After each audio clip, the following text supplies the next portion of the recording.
ሰላም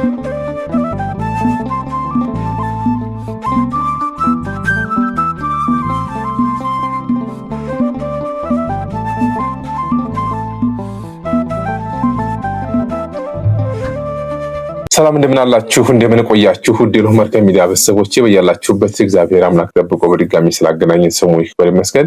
እንግዲህ በትናንትናው ዕለት ለእናንተ ያን ያጋራኋችሁ መልእክት ነበረ። አንድ ጾታውን የቀየረ ያው ሀበሻ ነው፣ ኢትዮጵያዊ ነው።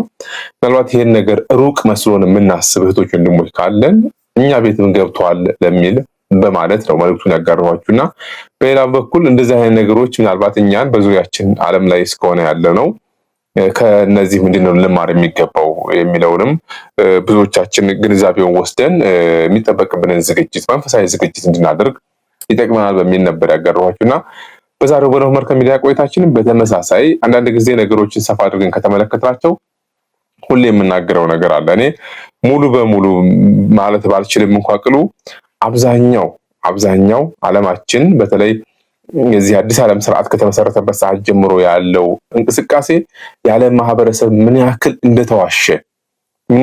እንደተዋሸ ነው የተረዳሁት ነገር ማለት ነው። በምን መልኩ እንዴት የሚለውን ነገር እስከዛሬም አንስተነዋል። አሁንም እያነሳን ያለነው ወደፊትም እናነሳዋለን እና በጣም በሚገርም ሁኔታ እኔ እንጃ ምን ያክል ፐርሰንት ነው ወይም በፐርሰንት ምን ያክል ተሰጠዋለህ ብላችሁ ብትሉኝ ከግማሽ ፐርሰንት በላይ ዓለማችን ላይ ያሉ ማንኛውም ዘርፍ ያሉ ታሪክን ብትሉት ሃይማኖታዊ ነገሮችን ብትሏቸው በጣም ብዙ የተዋሹ ነገሮች እንዳሉ ነው የምረዳውና የምገነዘበው። ታዲያ ይህን በምናገርበት ሰዓት በተለይ ኦርቶዶክሳውያን እህቶች ወንድሞቼ በደንብ ትኩረት አድርጋችሁ እንድታድምጡኝ እወዳለሁኝ። ምናልባትም የኢትዮጵያ ኦርቶዶክስ ተዋሕዶ ቤተክርስቲያን እንደ አይነት አዲስ ዓለማዊ ስርዓትን ወይም ደግሞ ወደፊት ዲያብሎስ ብቻ የሚገዛበትን ዓለም የመፍጠርን እንቅስቃሴ በዋናነት የምትቃወምና ልጆቿ ወደዛ ሲስተም እንዳይገቡ አጥብቃ የምትሰራ ቤተክርስቲያን ናት። አሁንም እየሰራች ነው፣ ወደፊትም ትሰራለችና ስለዚህ እኔና እናንተ ልጆቿ ደግሞ በዓለም እንዳንጠለፍ በዓለማዊ ነገር እንዳንወሰድበት ወይም እንዳንሄድ የቤተክርስቲያናችን ድምጽ በመስማት ዓለምን ማሸነፍ ከኛ ይጠበቃል ማለት ነው። ለማንኛውም እስኪ አንድ ሙቪ ላስደምጣችሁና ከዚህ በፊት የነበሩ ታሪኮችንም አሁንም ያሉትምና ወደፊት የሚሆኑትም ነገሮች ጭምር አብረን ለመነጋገር እንሞክራለን። መጀመሪያ ሙቪውን አድምጠን ተመልሰን እንገናኛለን። ከምልክቶች ጋር በተገናኘ ከዚህ ከሰይጣን አምልኮ ጋር ምን ያክል ምድራችን በዚህ ጉዳይ ላይ አሮንቃ ውስጥ እንደገባች እንድንገነዘብ ስለፈለኩ ነው። ወደ ሙቪው። Plato referred to Saturn as Helios, the sun god. Satanism is Saturnism. Satanists worship the goat. The god himself is a symbol of Saturn because this planet is enthroned in Capricorn, whose emblem is a goat. And you see them on Beyonce, Lady Gaga, Baroness Philippine de Rothschild. This is called the magic square of Saturn, 666. This is the sigil of Saturn, the most obvious symbol of Freemasonry. Balmoral, the Scottish home of the royal family, the sigil of Saturn. This is an ancient symbol of Saturn. They then took it and put it on their fiefdom of Israel, the symbol of the Soviet Union, the symbol of Saturn, the hammer and the sickle. This is a permanent hexagon in the north pole of Saturn. He's also the six-pointed star, and he's also the cube. Saturn, the black cube that Jewish people put on their third eye as part of their ritual, is Saturn. So all these symbols are all representations of the frequency of Saturn. That's the matrix that's playing us. እንግዲህ ሙቪውን እንዳያችሁት በተለይ ከዚህ ከሲምፖል ጋር በተገናኘ አላቅም እኔ ማለት እንደ አይነት ነገሮች ከድሮው ጀምረው የሰይጣን ስለነበሩ ነው ወይስ ከኛ የተወሰዱ ስለሆኑ ነው የሚሉ ብዙ ነገሮች ሊነሱ ይችላሉ። በነገራችን ላይ እንደ አይነት ነገሮች በተለይ አሁን የእስራኤል ባንዲራ ላይ ያለው ትሪያንግል ወይም ደግሞ ባለ 6 ሳይድድ ፖሊጎን ኢትዮጵያ ውስጥ በብዙ ቦታዎች ላይ አርማ ሆኖ አይተነው እናውቃለንና እኔ በጣም ነው ጥያቄ እንድጠይቅ ያደረገኝ ወይም ሌላ ማለት በደንብ ስለዚህ ጉዳይ ፈርዘር ሄዶ እንትን ያለ ሰው ካለ ቢያስረዳኝ የሚል ምላሽ ነውና ኢቭልም እንግዲህ ብዙ ነገሮቹ ባለማወቅ የተደረጉ ናቸው ብዬ እንደመድብ ነው ያደረገኝ። እኔ አፄ ምኒልክ ዘመን ጀምሮ ያለውን ኢቭን አሁን 4 ኪሎ ቤተ መንግስት ዙሪያውን ብትመለከቱ አጥሩ ላይ ይሄ ትሪያንግል አለ በነገራችን ላይና እና ምንድነው ተብሎ የሚነገረው የዳዊት ኮከብ ነው ተምሎ ነው የሚነገረውና እውነት ኮከብ እንደዚህ ነው ወይ ነው ምልክቱስ? እንግዲህ በንጉሱ ጊዜም እንደ አይነት ምልክቶች አሁንም አሉ። የትም ብትሄዱ አሁን ታያላችሁ። በተለይ አዲስ አበባ ውስጥ አሁን የካቲት 12 ሆስፒታል ፊት ለፊት ያለው እንግዲህ የሰማዕታት ሐውልትን ብትመለከቱ፣ ወደ ቸርችል ጓዳና አካባቢ ስትወርዱ በጣም ትልቅ የሆኑ እንደ ፒራሚድ እንትኖች አሉ። ወደ ጋዜቦ አደባባይ የቆመውን ብትመለከቱ ፒራሚዶች ናቸው፣ ትሪያንግሎች ናቸው። እነዚህ ምልክቶች ከየት መጡ? ልክ ቪዲዮ እንዳያችሁት ነውና ከሳተርን ኖርዝ ፖል ላይ የተቀዱ ናቸው። እንዳለ ሲክስ ሳይድድ ፖሊጎን ማለት ነው። ኖት ኦንሊ ያ ብቻ አይደለም። ኢቭን የደርግ ዘመን ማጭዱን አርማውን አይታችኋል አይደለ? እንግዲህ ይሄ ኮሙኒዝም አርማ ተብሎ የሚገለጠው ማለት ነው። ማጭድ እንደምታውቁት በሀገራችን ገበሬው አርሶ አደር ወገኖቻችን እህል የሚያጭዱበት ነው እና ግን እንደዛ አይደለም ትሬንዱ። ማለት በደርግ ዘመን የነበረው እንቅስቃሴ ይሄን አርማ ሲያደርጉ የኮሙኒዝም አርማ ተብሎ ነው። እንግዲህ ይሄ እንግዲህ የነ ማን ነው የሶሻሊዝም እና የኮሙኒዝም መስራቾች ያመጡት ነውና ማጭድ በጥንት ግሪኮችና ሮማውያን የፀሐይ አምላክ ተብለው የሚያመልኩትን ሳተርንን ዘጋድ ኦፍ አግሪካልቸር ይባላል። የግብርና አማልክት ተብሎ ይጠራልና ዘጋድ ኦፍ ዘሰን ይባላል፣ ዘጋድ ኦፍ ዘታይም ይባላል። ብዙ ስሞች ነው ያሉት፣ በተለያየ ስም ነው የሚመለከውና የግብርና አማልክት ይባላልና ግን ሪሊ እውነታው ምንድነው የሚለውን ስንመለከት ግብርና ቅድም እንዳልኳችሁ ማጭድ እህል ማጨጃ ነው። ግን ሳተርን እህል አይደለም የሚያጭድበት፣ ነፍሳትን ነው የሚያጭድበት። ነፍሳትን እያጨደ ወደ ሲኦል ነው የሚያግዝበት ነው። ሰክሬቱ እንደዛ ነው። ካስታውሳችሁ የደርግ ዘመን የነበረውን አብዮት ቀይ ሽብር፣ ነጭ ሽብር የተባለ ምን ያክል ህዝብ እንዳለቀ መቼም መናገር አይጠበቅብኝም። ለምንድን ነው ያ ሁሉ ደም የፈሰሰው ነው ጥያቄው። አያችሁ አርማው ኢትዮጵያ እንትን ላይ ነበረ። በኢትዮጵያ ስም አርማው በሶሻሊዝም በኮሙኒዝም ስም አገራችን ላይ ገብቶ ስለነበረ ነፍሳትን በጦርነት ሲያጭድ ነበረ ነው ሚስጥሩ። ምን ያክል ደም እንደፈሰሰ፣ ምን ያክል ህዝብ እንዳለቀ፣ ምን ያክል ወጣት እንደረገፈ ሁላችንም የምናውቀው ስለሆነ ማለት ነው። ይሄ ቀይ ሽብር፣ ነጭ ሽብር የተባለ ሲከናወን የነበረው። ከዛም በኋላ ብትመጡ ኢቭን አሁን ላይ ኢቭን ኢትዮጵያ ውስጥ አሁን ባለው የተለያዩ ምልክቶችን ለምሳሌ ምናልባት ቅድም ግቢያ ላይ አንስቼዋለሁ፣ አላነሳሁትም፣ አላስታውሰውም። ላችሁ የፈለግኩት በንጉሱ ዘመን በተለይ ዘመናዊ ትምህርት ኢትዮጵያ ውስጥ ሀብሎ ከገባ በዛ ሰዓት ጀምሮ ብንመለከት 4 ኪሎ ዩኒቨርሲቲን ቤተመንግስታቸውን ለዩኒቨርሲቲ ያሳልፉ ከሰጡ በኋላ የኢትዮጵያ የሆኑትን ሀገር በቀል የሆኑ ነገሮችን ነቃቅለው ከጣሉ በኋላ የውጭዎቹ ነበር እንተው የተከሉትና ሲተክሉ እንዳለ አርማቸው ምልክታቸውን ጭምር ነው አብሮ። ለምሳሌ ብዙ ኢትዮጵያ ውስጥ የምናያቸው የፒራሚድ ቅርጾች አሉ። እነኛ ፒራሚድ ቅርጾች ጫፋቸው ላይ ትሪያንግሎች አሉ ወይም ጎነ ሶስቶች አሉና እነዚህ ከየት መጡ? ምንጫቸው ሳተርን ነው እንግዲህ በነገራችን ላይና ማጭዱ ልክ እንዳልኳችሁ የሰው ነፍሳትን ማጨጃ ነው። በቀይ ሽብር በነጭ ሽብር አማካይነት የታጨዱ ነፍሳት ቁጥር የላቸውም። ከዛም በኋላ ኢቭን ራሱ አሁን ኢትዮጵያ ባንዲራ ላይ ያለውን ብንመለከት ኢቭን ይሄን ምልክት ብናይ የዛው የሳተርን አርማ ነው። እስራኤል ባንዲራ ላይ ያለውን ኢንሰንስ ባለ 3 ሳይድድ ፖሊጎን ወይም ትሪያንግል ተብሎ የሚጠቀሰው እነሱ የዳዊት ኮከብ ብለው ነው የሚጠሩት። የዳዊት ኮከብ እንደዛ ነው ወይ ለመናገር ልክ መጽሐፍ ቅዱስ የተጠቀሰው ሰብአ ሰገል በምን እየተመሩ ይመጣሉ የተባለው ኮከብ ነው አይደለ? በኮከብ እየተመሩ ግን ያ ኮከብ የተባለው እግዚአብሔር መልአክ ነው እንጂ ሰማይ ላይ ያለ ዝም ብሎ የተቀመጠ ኮከብ ማለት አይደለም።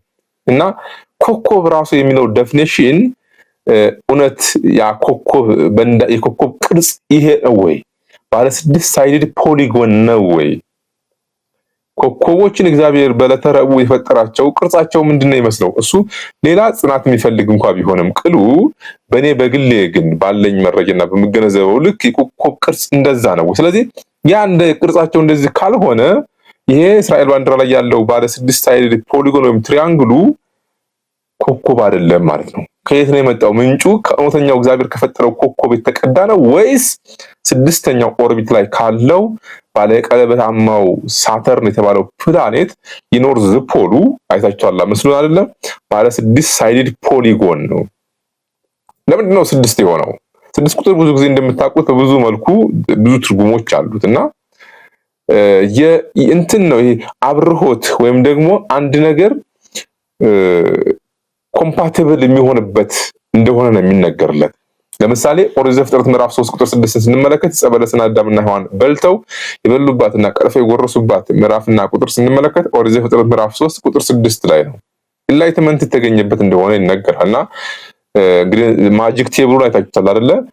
ወደ ጎን ሲደምሯቸው ቁጥሮቹን 15 ይመጣሉ። ያው ከዚህ በፊት በተነጋገርነው መሰረት ፎርቲስ ቤዝድ ማትማቲክስ ተጠቅመን ስንሰራው 6 ነው የሚመጡትና ያ ማትሪክስ ነው። ነገሮች ሁሉ በጣም ውስብስብ ናቸው። ዓለማችን ላይ እያንዳንዱ ካምፓኒ ላይ ብትሄዱ የዓለም የጤና ድርጅትን ብትመለከቱ ለምሳሌ እባብ ነው አይደል አርማው ላይ ያለው፣ ግን ዘንዶ ተጋድሞ ነው ያለው። ለምንድን ነው እንደዛ የሆነው?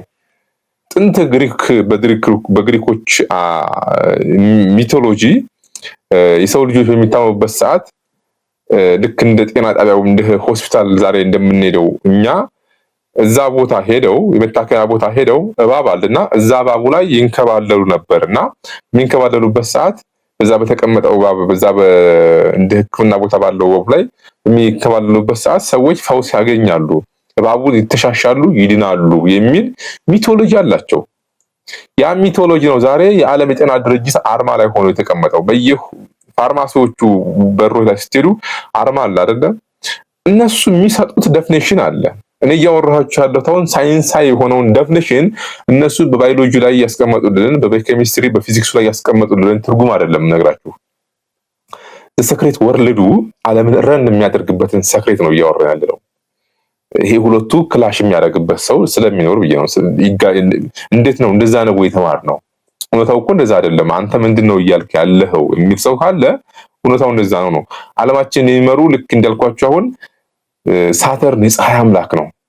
ይሄ ሳተርን በተመለከተ በተደጋጋሚ ተናግሬዋለሁ። እግዚአብሔር አጥብቆ የሚጠላው አምልኮ ነው። ከነገራችን ላይ ቅድም ከዚህ ተማንስቻለሁ። ኦሪት ትንቢተ ሕዝቅኤል ላይ እግዚአብሔር የእስራኤል ሽማግሌዎችን ተደብቀው እንዴት ያመልኩት እንደነበረ ይሄን የፀሐይ አምላክ ለሕዝቅኤል ሂድ ግባና ተመልከት እያለው ሲለው የነበረው ያ ማለት ነው። ከክርስቶስ ልደት በፊት ጀምሮ ሲያስቸግር የነበረ አምልኮ አሁን ይሄን እናንተ ባለንበት ዘመን ደግሞ ጭራሽ በተቋም ደረጃ ላይ የመጣው ነው። የፖለቲካ ፓርቲዎች አርማቸው ላይ የሚያስቀምጡት የሳተርን አርማ ነው። ማጭድም በሉት ትሪያንግልም በሉት ኮከብ ቅርጽም በሉት የሱን አርማ ነው። ይሄን አርማ ያደርጋሉ። ዓለም ምድራችን በደም ትጠመቃለች አይደለም? ግብር ነው፣ በተዘዋዋሪ ግብር ነው። እንደ ድሮው ላይሆን ይችላል አሁን ያለው። በተለያየ መልኩ የሰው ልጆች ህይወታቸውን ያጣሉ። በተለያየ መልኩ ለሰይጣን ለሳተርን ዓለም ይገብራል። ዘርፉ ብዙ ሊሆን ይችላል። ያንን የሚያደርግበት ደግሞ ልክ አሁን እኛ ለምሳሌ በኦርቶዶክስ ያስተምሮ የቅዱሳን የክርስቶስ የሥላሴ ስዕል አድኖ አለን አይደለ? በቃ ስዕል አድኖ እንሳለማለን አይደለ? እንተሻሸዋለን አይደለ? እንዴ ምን ለማግኘት ነው እንዲያን የምናደርገው? ሃይማኖታዊ ስርዓታችን ስለሚፈቅድልን ነው። በረከት ለማግኘት ነው። ፈውስ ለማግኘት ነው። የሳተርን አርማዎች ምልክቶችም በተመሳሳይ ልክ እኛ አሁን ለቅዱሳን የቅዱሳን ስዕል አድኖ መታሰቢያቸውን እንደምናደርገው ሁሉ በዚህ ሳይድ ያሉትም በተመሳሳይ ይሄን ያደርጋሉ ነው። ማጭዱም በሉት ትሪያንግሉም በሉት ፔንታግራሙም በሉት አጠቃላይ በዚህ በሴክሬት ወርልዱ ያለው ልክ ትናንት ባጋራኋችሁ ላይ ኢሞጂዎች ምን አይነት ትርጉም እንዳላቸው በሚል አጋርቻችሁ ነበር። ይሄ ከክርስቶስ ልደት በፊት ሲሰራ የነበሩ አንዳንዴ መጠየቅ አለብን። ለ5500 ክፍለ ዘመን ያክል ዳቢሎስ ዓለምን ሲመናበት የነበረው የጣዖት አምልኮ ስትራቴጂ ወይም ደግሞ ስልት አሁን ከክርስቶስ ልደት በኋላ የት ገባ የሚለው መጠየቅ። በምን አይነት መልኩ ነው ያ ከክርስቶስ ልደት በፊት የነበረው ስርዓተ አምልኮ የሰይጣን አምልኮ አሁን በምን አይነት መልኩ ነው ዓለም ላይ ተንሰራፍቶ ያለው የሚለውን ጥያቄ የሚጠይቅ ሰው ካለ መልሱን በቀላሉ ያገኘዋል ማለት ነው። በየተቋማቱ ላይ አሉ። በየተቋማቱ ለምሳሌ ነው አሁን የጠቀስኩላችሁ የዓለም የጤና ድርጅትን አርማውን ተመልከቱ። ሎጎውን እባብ ነው ያለበት። ለምን እንደዛ ተደረገ? ከግሪኮች ሚቶሎጂ ጋር አገናኝቼ ነግራችኋለሁ። ቀይ ሽብር፣ ነጭ ሽብር እየተባለ ኢትዮጵያ ውስጥ ምን ያክል ወጣት እንዳለቀ እንደተጨፈጨፈና ምን ያክል ህዝብ እንዳለቀ ታውቃላችሁ። ለምን? በሰዓቱ የነበረው የደርግ ስርዓት የኮሙኒዝም ስርዓት ምንድን ነበር ሲያራምድ የነበረው? እግዚአብሔር የለም ብሎ የሚያምን በሳተርን እነሱ ሳተርን እንደምንመከተለው ብለው ላይሉ ይችላል፣ ላያውቁትም ይችላሉ። በዛ ፎርዛት ማተር ደግሞ ማለት ነው። ግን ኮሙኒዝም ከውጭ ተቀርቶ ስለመጣ ብቻ ኮፒ ፔስት ስለሆነ በዛ ስም ምን ያክል ደም እንደፈሰሰ ያ ደም ግን ለኛ ሐዘን ነው። ለዚህ ለመናፍስቱ ዓለም ግን ግብር ነው። ደም ይፈሳላ።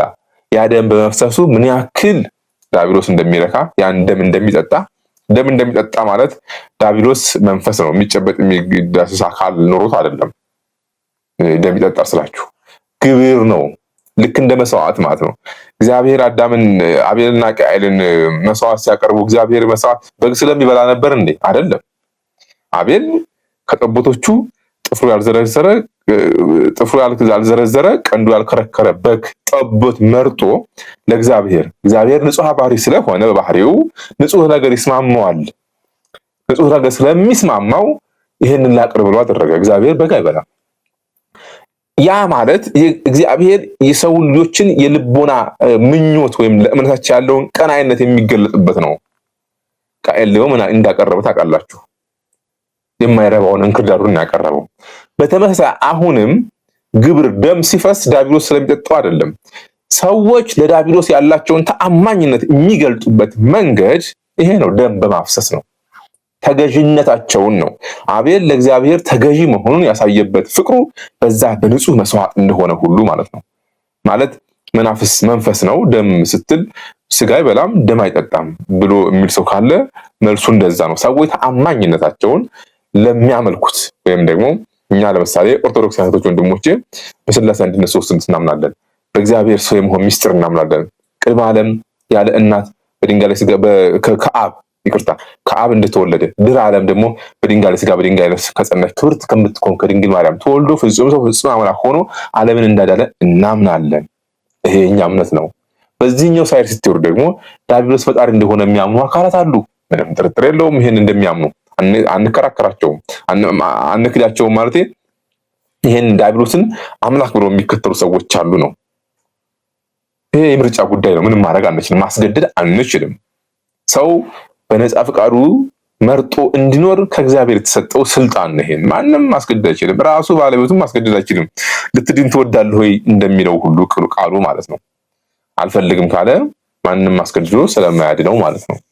የነፃ ፍቃድ ውጤት ነው እምነት። ሁላችንም በፈለግነው እጃችሁን ወደ ፈለጋችሁ ሰው ስለተባልን ማለት ነው። እኔ እንደ ራሴ እጄን ወደ ኦርቶዶክስ ሰድጃለሁ። ጠባባን መንገድ መርጫለሁ። በዛች ቤተክርስቲያን በዚህ መንገድ ፐርፌክት ሆኖ መኖር አለመኖር ሌላ ጉዳይ ነው። ከነ ድካሜም ቢሆን ግን ከነ ኃጢአቴ ከነ በደሌም ቢሆን ግን ምርጫዬን በዚች ቤተክርስቲያን አድርጌያለሁ። እግዚአብሔር ስሙ ይክበር ይመስገንና ፍጻሜ እንዲያሳምርልኝ እምላለሁ። የሁላችንም ፍጻሜ ያሳምርልን አምላካችን እግዚአብሔር። ስለዚህ ፍጻሜያችን እንዳምር ይሄንን አይነት አሰራሮችን እንጠንቀቃቸው ነው። ዛሬ ላይ በብዙ መልኩ ይሄ አርማ የሌለበት የለም። ሳተርን ዓለምን እየመራ ነው። እንዴት የሚለውን አንዱን ተቋም ጠቅሼ ነገርኳችሁ። ቀጣይ ደግሞ እንደዚሁ እያነሳን እንነጋገራለን በብዙ መልኩ ማለት ነው። ለዛሬ የነበረን ቆይታ ይሄን ይመስላል። ለብዙዎች ሸር አድርጉት፣ ላይክ አድርጉላቸው፣ መልእክቱን እንዲደርሳቸው። በድጋሚ እስከምንገናኝ መልካም ቆይታ ይሁንላችሁ።